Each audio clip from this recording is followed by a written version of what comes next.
welcome to Board Game Binge, the place where we bring you bite-sized, bingeable board game content from across the industry. I'm your host, James Staley, and in this episode, we're chatting with Julian Reinartz from Floating Forge. His debut title, Liars and Looters, a card game about lying and bluffing, recently funded on Kickstarter. Julian, welcome to the binge. How you doing, sir? Hello. Thanks for having me. Oh, it's it's the first fantastic time having you. having that live. Well, you were referred to us by our mutual great friend, Stefan Godot from Godot Games. He is an amazing coach. He's really taken this kind of role in the industry, and especially with the European crowd, and has helped guide a lot of people through this crazy process of board game design and launching on Kickstarter. And it just crushes me that I didn't get to catch up with him at Essen this year. I had to drop out of Essen, but I was looking forward to sharing another beer with him and talking about the industry. So I'm glad he was able to refer you to us, and it's awesome to have you on the podcast today. So first and foremost, I'll say I know we originally were going to have Trish on the podcast. She did get sick early this morning, so we'll hope she's here in spirit. I'm sure she'll be listening afterwards, and you'll just have to kind of carry the team for the both of you. How's that sound? Not so good. No, it's all good. I hope I can manage. Oh, you'll do great. So Julian, let's start off first with just a little bit about you and Trish. So you do video game design, is that correct? Yeah, that's correct. Yeah. And then how long have you been doing that? Is this something you took in school or? Well, I mean, it all started when I went off from school. So in Germany, it's like when you're around 19, 20 years old, and my high school degree, all of that stuff. And I really wanted to be an archaeologist. But then I figured out, all that museum stuff and not much exploring. It wasn't my kind of drill. I always thought of it like Indiana Jones and stuff like that. But I really loved working on games at that time already. And so usually at least in Germany, it's not happening that often that your mom refers you to something and you think that's good. But she actually told me that you can study game design. And so I looked around, and there were a few places where you could do that here. And so I applied for one. I got it. I got in. It was private at that time. Nowadays, there's a lot more, and it's also free. But at that time, I applied for it, and that's how I studied. And after the studies, I actually already got someone to work with me on, being self-employed and doing our own little things. And so you went straight into self-employment with your gaming degree? I did. Wow. I'm not sure if it was a good idea in hindsight, but it was quite the experience, to be honest. And we did had a lot of support from the university at that time. We could still use the rooms and all of that. So we did 2 or 3 projects, and we were also very lucky that we already had some support from the government in regards to being self-employed and doing your own first projects in the video game scene. Unfortunately, not in the board game scene. So I did a lot of practice there. We had a few projects we did. We also worked for the industry, like for Ubisoft, Blue Byte, and stuff like that. Oh, no kidding. That was kind of amazing because, I mean, they have one studio nearby. So we already had the chance to meet them there and get in touch. So that was very fortunate, to be honest. Really fortunate. So I'm always curious. So when working with a company like Ubisoft, so are you coming in and doing a small portion of a game, or do they give you a specific task to say, look, you need to kind of develop this character? How does that work? The latter definitely. So they come, they have ideas, concepts in certain stages, and then they are usually looking for people that might fill in the gaps, that they can't fill internally right now. And we had some experience in various regions because we're working on our own project, but we also needed some additional funding for it. Yeah. And so we needed to work something on the side. And because we knew a little bit about the project already from back when we were studying, they were like, okay, you already know a little bit about it. You know what? You can take over it. It's not a big thing. And so we worked on Heroes of Might and Magic. It was. Wow. That one. Yeah. but it's only minor things, like a little bit of art and assets and stuff like that. And that was pretty amazing to do. Yeah. Now, have you had a chance to like play the game that you got to work on, and do you see like the character like I did that part? Yes, yes. I mean, I honestly am not that big of a fan for Heroes of Might and Magic, so I never played that much myself. But it's obviously really cool to say like I worked on this, and of course that amounts to other projects now as well because we continue to work for other things. There's like I think there was the Industry Empire trailer for Astragon on the media. I'm not even sure if that's familiar. It was something we worked on, and then I moved from my own self-employment because at the end of the day, you have to cover for all the stuff yourself. You have to make the plans correct, and we were so young. So it didn't work out like that.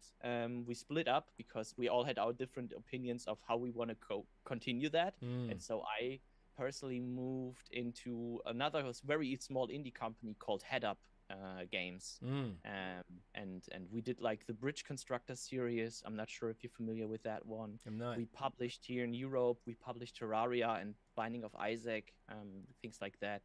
Um, but that's all Europe wide, Yeah. stuff. Oh, that's cool. Yeah. And then, so did you ever get into like apps and things like that, or is it more kind of larger kind of console type games? It was always a console Yeah. and PC. I would not want to touch apps, to be honest. We already did a little bit of app stuff, because there was one mobile game that we at Head Up at least were making. Yeah. So I had a little bit insight into it, and I hated it. It's a very very demanding environment. You have to make sure that at least at that time, mobile phones weren't as good as they are now. Yeah. There was a lot of things you had to make do and remove from the game to make it even work. That was Oh, really? very interesting. Yeah, I always wondered like with game like video game design, if like those were separate camps, right? Console versus apps, and if there's ever any crossover between those two, or they're almost like in other industries where you have specialties, right? Where someone is like in marketing advertising is very different than say doing marketing collateral in magazine prints. Those are completely different. They're still fall under marketing, right? But they're very very Yeah. different disciplines where there's not really necessarily a lot of crossover. I assume video games might be similar then, is it? It is. Especially if you look at the mobile market and the video games market. Yeah. Yes, there's some crossovers, of course, and depending on what kind of game you make, it's suitable for the mobile market as well. We had one or two games like the Bridge Constructor game I just mentioned is Yeah. something that works really well on mobile and on PC, but that is like one of the really few ones that we made that worked. Everything else was like not really suitable for mobile as well. And it also you have to find someone who can take care of that because most of the times there's quite a few things you have to be aware of when doing it, Yeah. and that's even more so than doing it from PC to console. Yeah. And then how did you and Trish meet? Because she's like a musician, right? Like, Yeah, well, I mean that was easy because she's my girlfriend, oh, my okay, there you partner, go. and so we already met at high school actually. Ah, So we came together at that time, and as you mentioned, she's a musician. She actually studied architecture and did some gigs there, but her heart was always at music. And she already had a band when she studied. She still has one now, and she's doing some more local things. I'm not sure if you're familiar with the carnival here in Germany. All these festivities we have around February and March, and they have a band that's very specialized into that, and that's pretty cool. oh, But that is she's cool. also doing music for games as well, for video games. Oh, so And there's some that is tie into the probably industry then, I guess, eh? exactly that's probably where that all connected. And of course, she loves video gaming too, and also board games. And I think that's where it somehow got together when I was doing idea drafting for games on for board games actually, because I always love to play my board games as well. Meet up with friends because that's a little bit different, than video games Yeah, where you all watch the screen and you don't communicate as much. Oh, okay, it depends on the game a little bit, but sure. most of the times it's different. So yeah, and she was really into it. And then when I actually had like already set my stone or set my first steps into the board game development, she was eager to support that and help out, and she was really into it, and yeah, helped a lot with Well, that. that's amazing. And then your decision to kind of jump over to the board game, was it more of a kind of drawing from your prior passion in the board game industry? Was it seeing kind of the growth in kind of hobby gaming, or was it more moving towards something more tactile as kind of an escape from the digital side? Yeah, I think this is where actually Ubisoft comes in again, Yeah. because a friend of mine I met through Ubisoft and working for Ubisoft, who worked there at that time. He was also a huge board game geek, and he started a board game at the like years ago. Paul Tuderas, I'm not sure if you're familiar with him, No. and he did a board game called Castle von Logan. Okay. And since I love doing design stuff, he asked me for some insights and some help. And that is, I think, 2017 or something, was it, or Okay. Wow. 2018, when we started working together on this. And he always had the vision to make it like a real game, and I really loved that, and working on board games. And that is how I came into it, really. It's like I saw like what you can do with it, how you can also make these connections from your video games and all that stuff you learned. I mean, we do have in the first semester of our studies, we did all do board games too. It's not like Really there was never a connection, anyways. Yeah, it's like interesting. we did a Bomberman from the Bomberman, basically for board game, where you had like all few rounds you had to remove the outer area of the board you were playing on, like in Sudden Death and Bomberman. And you had like two actions, I think, per character, and you were moving and certain things. That was something that we had to do as like for the end of the first semester. So that was the first connection already. But as I mentioned, and until 2017, Yeah. I only played. I never worked on these things again. But yeah. And then like Floating Forge as a Mm. company, where did that name come from? Oh my God, I love alliterations, Got it. and I think it has a very nice ring to it. And when we thought about what kind of games we wanted to do, we thought it should be something not as heavyweight as the Euro games, from Europe, Yep. right? And not as long lasting. It should still have some kind of complexity, but at the same time, we wanted people to enjoy it, no matter how long they've already been into the board game, and into board games, and have been playing. And so we kind of had this like more lightweightish thing. So that was probably where floating came from, Yeah. and Floating and, Forge. Yeah. and that. And the forge, we developed it. So forge is something where you work hard on these things, and then you create something, with the resources you have. And that was something that really really ticked for us. So Yeah. light creations. I love it. Yeah. And so Liars and Looters is a perfect fit into that, obviously, because it's more of a like a party style kind of game. Where did Yeah. the concept for that come from, and how long had you been working on that? Yeah, so I think when Corona started around 2020 something, Okay. we had I already had an idea for a game that was in this really really cool fantasy world, filled with creatures that are humanoid but also like anthropomorphic. Mm-hmm. And so I wanted to tell a story about that, where they all are basically struggling to survive, but at the same time, they have their own settlements and camps where they trade with each other. And these kind of things I wanted to merge. And that Mm. was the game that is not announced yet. But that is basically when we thought, okay, this is a really cool game, but the mechanics I already envisioned for this game, and I already conceptualized, and we tried out and prototyped, and we felt were really cool, were also big. And we felt like if we wanted to really go with a game and bring it out to the world and show the people what we can do, and then we do this, we want to promise everyone that we can really deliver. And Mm. so with this huge game, we thought, okay, this is too much. We want something smaller, something convenient that also fits into that world that is already there, but is and also depicts something from it, but is smaller in size, so that people can also enjoy and already have a little bit of an insight into how that world of Monsters Immersions, it's the game that's coming up, but the world of Liars and Looters basically is playing in. And that's how it came up. And so we thought, okay, we really love card games, right? We love games like Coop Yeah. and Love Letter. It's the really cool introduction games. They make fun and they're not as complex, but we can really enjoy it playing together with friends when you start the evening or when you end it. And so we thought about something like that. And we wanted, as we mentioned before, there has to be something easy to understand. And so we wanted to stick with cards, like the 64 cards you have, and basically everyone plays this tribe.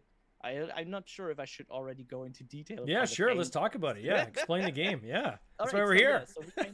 so we came up with Liars and Looters, and Liars and Looters basically is 3 to 6 players, and everyone plays a tribe, or each player plays a tribe, and that tribe is looking for resources to bring their first adventurer into the open, right out and have them explore.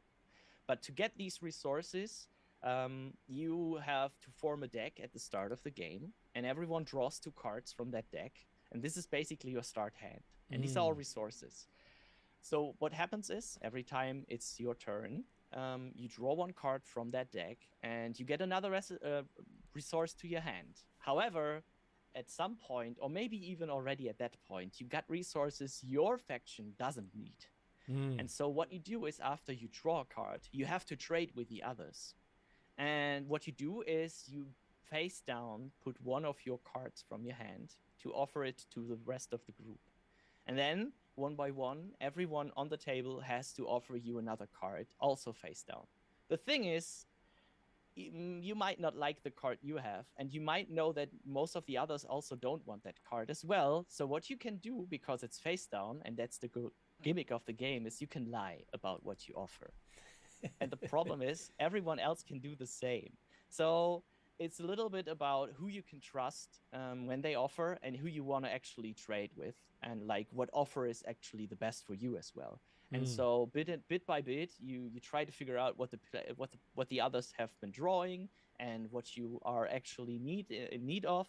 And once you got the 6 resources your faction is looking for on your hand, at the end of this trade, you win. Of course, there's a little bit of events mixed in between that you pick up, and when you draw them, people might not be allowed to lie in one turn. So they have to tell the truth, or someone has to pick cards from another one, stuff like that. So that messes up the game a little bit. Would the other players know that you're not allowed to lie? Like, is it like a Yes, like? Okay, so it'll come up and say, okay, no you one's you allowed to always lie this round. yeah, exactly. So you always, if there's an event card, that's the only time when you actually open the card and tell everyone what it is and what is happening. Hmm. That's interesting because I gotta imagine in some games, if you think of like sheriff, right, you're constantly lying about the goods you're trying to smuggle past the sheriff and things like that. You get this kind of metagaming effect that in subsequent plays, people are like, oh, I know that person constantly lies, so I'm not going to believe anything they say, right? Whereas in this case, you're kind of forcing certain sections or segments to actually to be truthful, right? So you know that, okay, I have at least an opportunity. If this person's just a pathological liar, I at least have an opportunity where I'm going to be able to trade something with them that I know is legit, right? Yeah, that's true. Oh, that's That's hilarious. How long is this game played for? Come again? Like, how long is the playtime? Like an average playtime of a Oh, game? the playtime. Yeah, sorry. That's usually around 15 minutes. So 10 to 15 minutes usually. That's how long you take. So And it's a good then party game, kind of good like filler or gateway type game for people when they're starting their game nights. Yeah, exactly.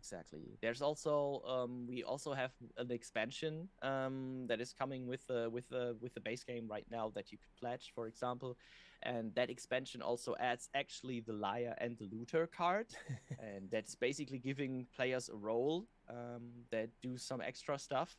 Then there's another thing in the expansion which basically makes you not just look for 6 resources as a tribe, but you first start off like with 4 resources you're looking for, and then once you got the 4 resources you switch to 6, which makes it much more interesting because people now have to be more honest with each other, because maybe they want to get to the 4 faster and then be honest and then try to get the other 6 later on. And yeah, so there's a lot of things of interactions with the expansions as well, but the base game 10 to 15 minutes and it's already a lot of fun, I at least from what we also saw from all the play Oh, it looks like tests. a blast, absolutely.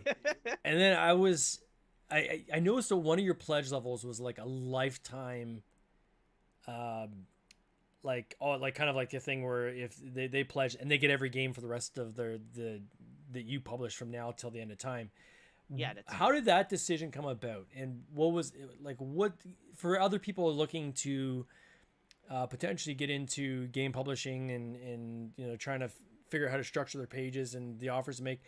What leads to a decision like that, which can be kind of like costly, right? Like you always hear these stories of these people that did these lifetime airline tickets Oh, where they end up getting millions of dollars. I mean, this is not millions, but like they end up getting significantly more value out of what that initial payment was, and to the point where the airlines had to finally cut it off because they're losing substantial amounts of money. To do the kind of the analogy here, what is the decision that leads you kind of to something like that? yeah. So I think first of all, that's Stefan's fault. Yeah. No, it's but he made the suggestion. Actually, we thought a lot about it because Yeah. of the things you just mentioned. Of course, you always have to think. So first and foremost, um, for us, it was clear that if we're gonna do and get this game out and fund it, we're gonna do more. We Yeah. already had, several titles planned. I already mentioned one, and so for us it was like, if we do something like that, we already need to know that we can promise more, because otherwise it would just feel like a scam or something, right? Yeah. So that was one of the most important bits for us. The other thing is we need to limit it to a certain degree, because of course we want people to support us. And if someone really feels like, you know what, this is your first game, and I really think you're doing a great job with all the stuff I've already seen, and I believe that this can be something valuable, and I might also think that this can be something valuable for me in the future. I support you now with that much money, right? Because it is a lot. Yeah. At least in my opinion. And so for me, that was something where we thought, okay, let's make it as small as possible, but it gets us a little bit of a boost as well. Yeah. And if we in the future make a certain amount of copies, which we really feel that we will do, and we also are quite aware that there's always a risk involved, but for us it was worth that risk and take, to say, okay, look, that's like 10 copies. 10 copies we have to do in addition every time, to deliver to those people, but they also supported us from the start, right? Yeah. And that felt really good to see that there's already like 7 people pledged for it already, right? Yeah. And so the late pledges coming, we'll see, but already 7 people was overwhelming for us. We did not expect it, so that's really cool. And yeah. Now, do they get shipping for free too, or do they pay the shipping on top of that? No, actually, they get shipping free. At least Wow. that's how we communicated that, as far as I know. I don't want to overpromise anything yet, but I think it was included. Yes. It's a cool kind of VIP type of pledge level, right?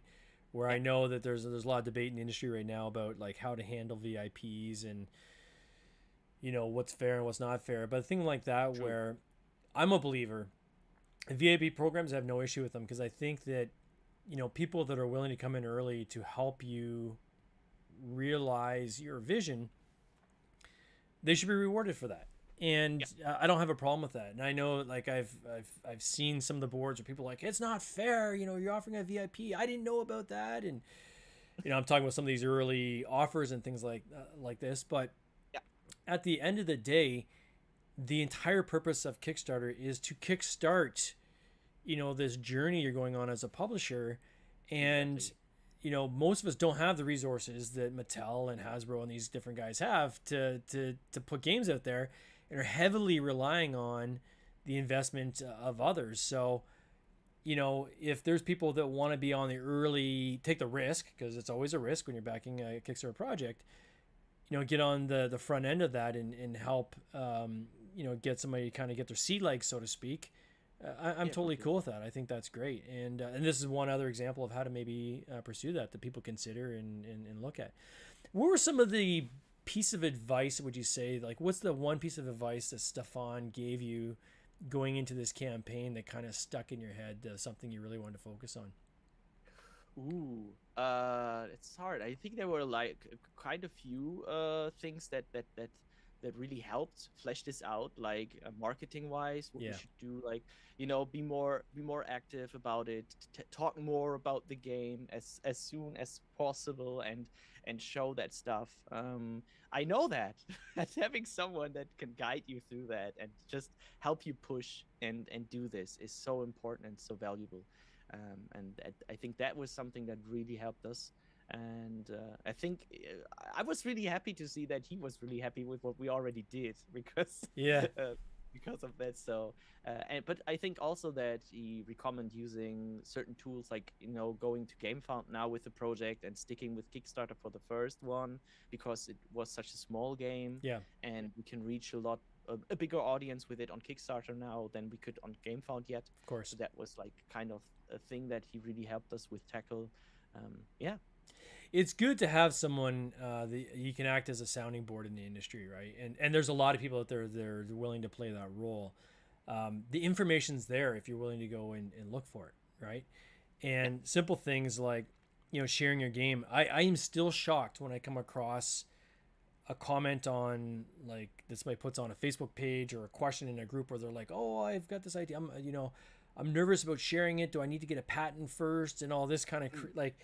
And it's like, what? Like, no, like, if you kind of consume the information that's out there, you'll realize that, A, nobody's trying to steal your game. There's so many games coming out every week.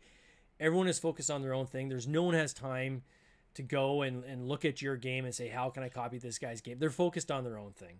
Oh yeah, the time thing is such a good example. Yeah. Oh, No one yeah. has time to do that. Yeah, it's crazy. And in terms of like copies, the average amount of copies you're going to produce is 1,500, right? Like that's the average kind of run size. If you have an incredibly popular game, maybe you're going to do 5,000-10,000 copies, but most people are doing 1,500 copies or less, and maybe only one print run, right? So it's a passion. This hobby is basically passion projects that you're doing. Most people have day jobs, right? And they're doing this kind of as a side gig.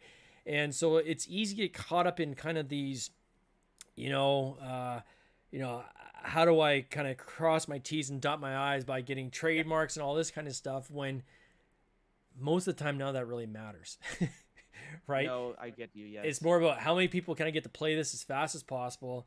How can I make sure that everything is flushed out in terms of making my page look good, make sure there's a video, make sure that there's GIFs on it, so there's some movement on the page, and go through kind of the standard points of setting up what is this game about, and then explaining how the game works, and really trying to get your message target to the audience, and then put your time and effort into advertising to get your email list up so that you can e-blast people, and then that as an audience you can carry over from campaign to campaign. It really is as kind of simple and structured as that, right? But it's easy kind of get distracted. So sometimes, and I've talked to a lot of people in this industry where I'll provide advice based on my experiences, right? And by no means do I position myself as an expert, but having gone through this a couple times, you can share kind of your experiences, what worked and what didn't with other people. Biggest one being Amazon that I love to talk to people about, and you and I'll talk off air about that, of how to protect yourself there, because there's a lot of ways that there's somewhere that people can hijack, your brand and your listings and so forth if you don't set yourself up properly. But just talking to people in the industry, right? And getting advice wherever you can. And those who seek that information will be successful. And those that think they have all the answers, it's going to be a struggle, right? Yeah, no, I'm totally with you. I think being open-minded and Yeah. sharing is really a good thing, and you should do it. So if you feel like you have to share it, Yeah. because I think at the end of the day, there's thousands of idea guys, but making it and producing it and bringing it out to the world, that's just the little few people that do that. So So yeah. what for you guys? So now you've got, so you did kind of like this reverse kind of launch. So you had a one game you're working on. You launched this one because it's a simpler game. You want to get this out first, kind of get your seed, like so to speak. So what's the next game you're coming with? Like, what's that plan then?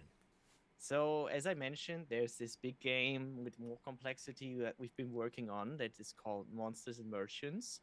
But this would probably not be the next one, because Oh, there's okay. another game that we have been working on that also takes place in that whole setting that we set up for Monsters and Merchants, with that cool little creatures like that one here over there. Yeah. And obviously the ones hearing that can't see it, but it's a cool little fox creature with a mask, and that's kind of the setting we have for the other tribes as well. All these creatures with masks, and the next game is also a little bit about exploration and basically discovering a little bit more complex, because you have a board, you also have cards and meeples or miniatures. We're still tackling that point, but yeah, and it might already be something we can show next year.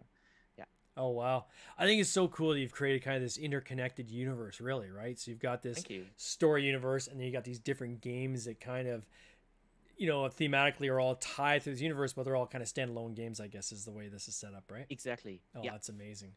Well, for those who want to check out this campaign, I know the campaign's already done, but you and I are talking off here just before we went live that you are there'll be like a late pledge option for people. Exactly. That's going to come out the next day or two. I'll put a link in the show notes to your actual Kickstarter page, because there will be a button there that'll show up again next probably 48 hours. They'll take people to your Game Found page, which will be your pledge manager. They can late pledge there. It's definitely worth checking out. It looks like a lot of fun, and I love the artwork and the graphics and so forth. So for those who want to check it out, I will put a link in the show notes. Julian, I want to wish you and Trish all the best on this campaign. I can't wait to see the next iteration comes out next year, and hopefully I can make it to Essen and we can go for a beer, my friend. Awesome. Thank you so much. Thank you so much for having me. No worries, buddy. You take care. Cheers. Goodbye. This has been an episode of the Board Game Binge podcast, hosted by James Staley, produced by James Staley and Mike Bruner, with original music by Nick Smith. If you would like to watch these interviews live, simply subscribe to our YouTube channel, Board Game Binge, and you'll get access to live interviews, giveaways, and interesting board game content from across the industry. I can't wait for you to join us. See you next time.